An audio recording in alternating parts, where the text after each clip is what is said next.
Lower in Malta looking at a print by VICTOR PASMORE. This print is called Spirals, and it's from around 1974. So what we've done here is we've had it framed in a box frame with a glass front and a glass back. The idea here is that the buyer will be able to buy this thing here, which is safe in this clean, brand new frame, and they will be able to see the edge of the print with this characteristic torn edge. So it's because of the way the paper is made, and they will be able to see on the back the impression.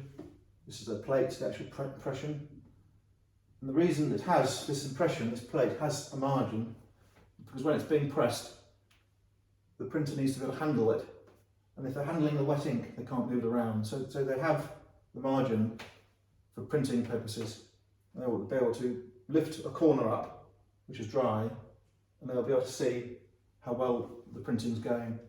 So that's why these prints often have this margin.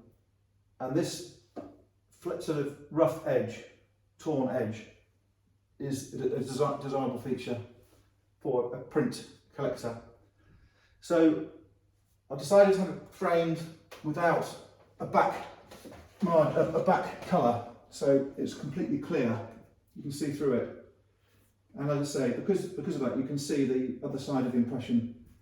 The actual plate is pushed onto the paper, and this square, which is 15 inches square, is slightly lower than the sides and the margin. So it's a proper print, it's a proper impression. These are done in limited editions, which are numbered, so 1 to 60.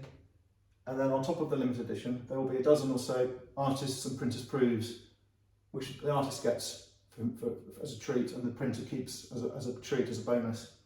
And these are PP, printers proofs, signed in pencil by VICTOR PASMORE, sorry, initialed in pencil by VICTOR PASMORE. And you have this lovely spiral, which is rather the same as some of the prehistoric spirals in Ireland and northern France. And they have them in Malta as well, sort of like this. But he started doing the spirals before he came to live in Malta, which is a shame. So I can't say they're Maltese spirals. But he was doing these spirals when he was in Malta. And they're not dissimilar from the crashing waves he did. He has crashing waves in the Tate and at the V&A. The feature of the crashing waves is the spiral has a slight corner on it, rather like that one there. So it's one of his things that he got up to, and they've made this print. They've added some texture to it by adding grit and powder into the ink. That's why you've got these spots, and it's a fairly neutral colour.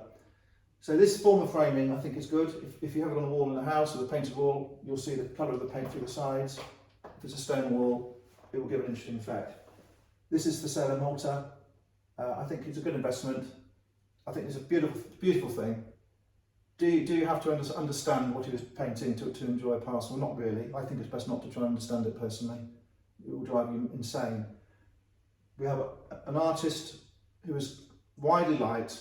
There's a museum dedicated to him in Malta. He lived in Malta. He was a successful architect in England and an artist in England. He was one of the pioneers. He went into abstract around 1940, and he is an interesting persona. We have a lot of other things from this artist. For example, we have a lot of maquettes, which are the visual effects which he used to use to make the prints, and we have a lot of the working archival origination on lots of his prints. So I think it's interesting. I think it's worth collecting. I think if you're in Malta, it gives you something other than the normal Maltese art. It's a good supplement to the other Maltese stuff that everyone in Malta seems to collect. And as far as price goes, I can't see them going down in price. And if you get to look at it as well, it's an investment you can look at. I think that's a bonus. Thank you.